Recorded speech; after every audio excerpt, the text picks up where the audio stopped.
1, 2, 3. That's Mayfair of a hotel, £2,000, please. Hello, on Bad Influence today, how board games like Monopoly are being given a digital dimension. Can I give you my get-out-of-jail-free card? No, cash only. All right, then. Our main review this week is Asterix on the SNES. One more. And as the Virtual Geographic League celebrates its 100th year birthday, I'll be following in the footsteps of Alexander Graham Bell and translocating to Solaris 7. But first, meet Mark Nyman, the world Scrabble champion. Hello. Hi. Welcome to Bad Influence. Thank you. We're going to set you a challenge now. This is the Amiga Scrabble programme. Yeah. Do you feel confident? I feel pretty good, yeah. I've actually had a couple of games in rehearsal with it, and it's one game all at the moment, so this is the final one. OK. Off you go then, and we'll see how you get on at the end of the show. Thanks very much. Ertler, yes. Fertler, hey! Hello, Scrotty Fertlers, or should that be Scrotty Scrabblers? Haha. Here's a few useful Scrabble words. Number 1, ruritate, which means to really irritate someone by rubbing them on their head. Number 2, blob wig, which is a person you just can't resist ruritating every time you see them. And then, of course, there's BQAS, which is a cheat for Desert Strike on the Amiga. Simply type it in on the password screen, then play the game. Then, when you run out of ammo, just press F10 once, and you'll get all your weapons back, and you'll be impervious to all rocket, bullet, and missile attacks. Like so. Oh, I almost forgot my favourite Scrabble word ever. You get rid of 2 Q's, 2 Z's, and 3 W's. Kazow! And it's the sound a keyboard makes when it smashes you in the face. Ow! It's true, you know, it's true.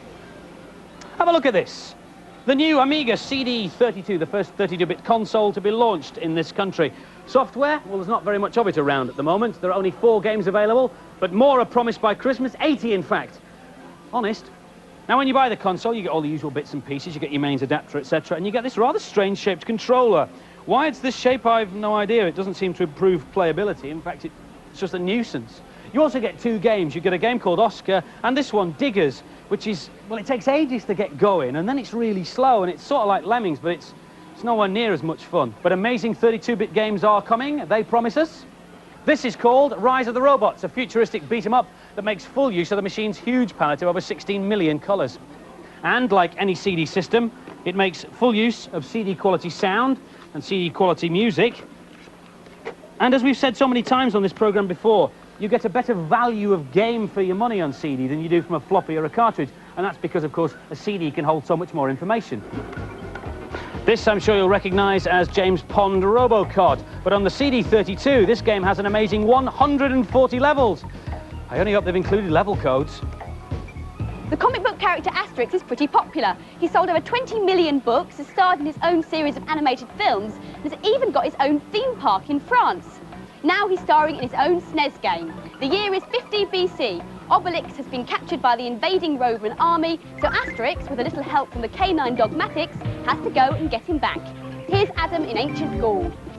This is a kind of run-of-the-mill platform game that all the companies have been coming out with for quite a while. There's not a lot to it. All you're doing is picking up objects and smacking things, but it's a lot of levels, so you can keep going for ages. You've got a pretty typical sequence here, lots of jumping around. If you look at the bottom of the screen here, Dogmatic bites the soldier, stopping him from attacking me, which is useful. As you can see here, there's a lot of jumping. That potion there makes it temporarily invincible, so you can charge through the enemy and smack them up without having to take any damage. That's another useful point. Unfortunately, you just get bored by the game. There's just all this jumping around and there's nothing to do. I mean, you just jump in here between clouds. What's the point? Here you have to jump on the boss's back to avoid being damaged by the hedge. These coins here, when you have 100 of them, will give you an extra life. A rip-off move of Mario, which the game is desperately trying to be, but doesn't cut it at all. One interesting feature is that after an hour of play continuous, this screen comes up telling you that you want to take a break. Personally, I don't know why anyone would want to play this game for an hour continuously. There's too much jumping around, not enough to do. I wouldn't play this game unless I was getting paid for it. And seeing as this game costs £45, I'd take that £45 and buy some of the books. At least I get more fun out of them. I like the main characters, especially the dog. It's got really good graphics, but the gameplay could be better. It took me a while to get into this game, but once I did, it was quite good. And I like the setting in Roman times too. And so the final scores for Asterix. The girls gave it an average score of 3 out of 5, and the boys, well, some of them liked it more than Adam, so overall they gave it 3 out of 5 as well. expect, like me, you were amazed to hear the news from America recently that virtual reality was in fact discovered over 100 years ago. The mysterious Virtual Geographic League have just revealed the fact that they've been exploring cyberspace since the turn of the century. But now they need more funds for research, and so they've had to open their doors to the public. And among them was our own Z Wright. It's 10:30 at night in London. It's just after lunch in Walnut Creek, California. And it's, later than I thought on Solaris 7. I'm in the headquarters of the Virtual Geographic League. It was from this very same building that some of the bravest adventurers in history set out to explore cyberspace. And I'm about to join them. All pilots for Alpha 4, please report to the departure area. Attention, all pilots for Alpha 4. Oh, excuse me, that's my mission.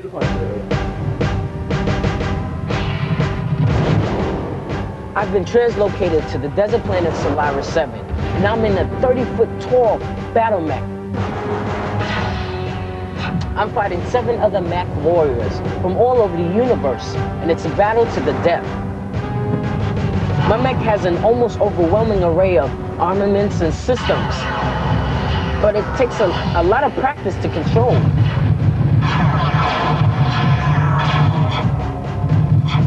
Get you next time. After returning to Earth and the decontamination procedures, VGL pilots love to gather around the debriefing monitors and compare notes on tactics. But I have a more important task, to discover more about the history of the Virtual Geographic League from board member Tim Disney. Most of the history of the Virtual Geographic League remains shrouded in mystery, but we do know a few things. Primarily that it was founded in 1895 by Alexander Graham Bell and Nikola Tesla with the goal of discovering and exploring other universes. Isn't it dangerous? Well, there have been a few incidents in the history of the League. The containment bay, you'll notice, it's a heavily reinforced structure. That's for a reason. There have been a few episodes of unwanted hitchhikers making the journey back to Earth and some resulting mayhem. But we've really improved our safety standards, and in fact, we've only lost 11 pilots over the last 25 years of interdimensional travel. So we're quite proud of our safety record. In fact, I brought you here this operator's manual, and I suggest you pay very close attention to the regulations concerning safety in Chapter 6. Chapter 6. All pilots for Beta 6. Beta 6, please report to the departure area. Tim, that's my mission. I gotta Okay, go. good luck, Z. Hey, don't forget, Chapter 6. My next translocation is to Mars, the Red Planet, in the year 2053. Hey, no pressure. It's just a Martian death race. On the Red Planet, I'll be flying in a dangerous hovercraft race with my fellow adventurers, Yeah, the lower to the ground you are, the faster you go. taking the roles of enslaved or miners. Martians. CITV Central to unidentified pilots. Cease and desist. This use of the vehicle is not authorized. My task is to beat the other players and race to freedom by any means I can. I can crash into them or find my solid rocket boosters so I can get a speed advantage. Uh-oh, I'm about to crash. Oh, lightly damaged, huh? Oh, man. Just blew up. Now I'm in 3rd place. The other crafts are being controlled by real players, so every adventure is different. Hey, I did pretty good. This is my pilot log sheet. It tells me how many points I got, who I collided with, and how many violations I notched up. Oh well, back to reality.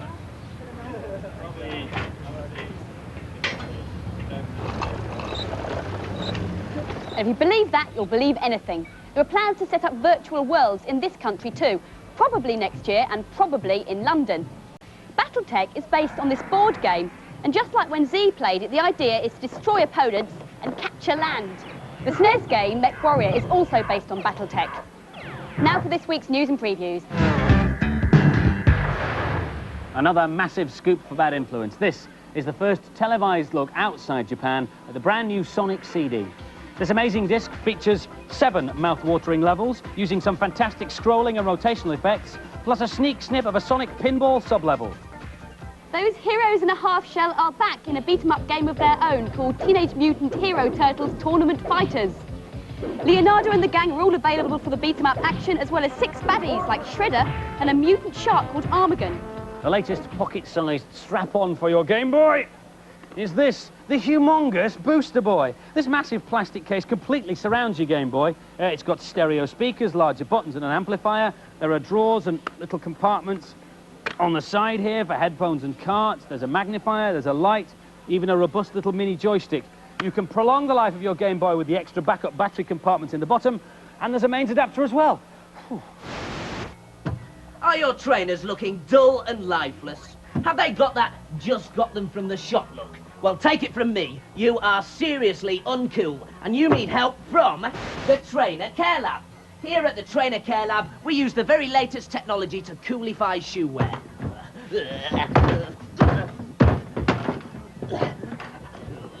Right, fellas, while they're fermenting, here's a really cool tip for cool spot on the Mega Drive. Simply pause the game anywhere, like so, and type in ABC, BAC, ABC, BAC, and you'll be whisked straight to the end of the level, like so. Right, I think I better check my trainers. A few more hours, I think, yes. Boy, you can smell it from here. Time to find out how the world Scrabble champion is getting on against the Amiga. So, who's winning? Well, I'm just ahead at the moment, 323 to 303, and it's my go. But I've got pretty bad letters on my rack at the moment, so it's anyone's game. So how do you find this computer version of Scrabble? It's very tough. I'm playing on the highest level. There's 12 different levels, and half wishing I'd played on a lower level. Right, I'll let you get on with it now then. Thanks very much. Andy?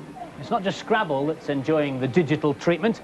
Lots of other family favourites are enjoying a new lease of life as toy companies convert their bestsellers to video format, coincidentally just in time for Christmas. This is Monopoly on the PC. Now, at first glance, it may look about as useful as a chocolate fire guide, but think about it. There are advantages to binning the cardboard in favour of the computer. There are... Well, for example, you don't have to argue with the computer about who gets to be the top hat, do you? Anyway, you can play against up to 7 other computerised characters. They've all got their own quirky little personality traits. Some of them are quite bright and some of them are quite thick. And you can save the game so that you don't have to pack up the board like you do normally. And well, that's it, really. This is Mahjong. In this particular version of the game, the basic idea is to get rid of all the tiles by matching them up, like that's the pair. Before each game, you have to sort out the tiles and lay them out in different ways. There are loads of different ways to do this, and it takes ages. That is not a problem, however, on the SNES version of the game, which is called Shanghai 2. This is a basic pattern. Now, I'm just getting rid of the tiles by exactly the same principle.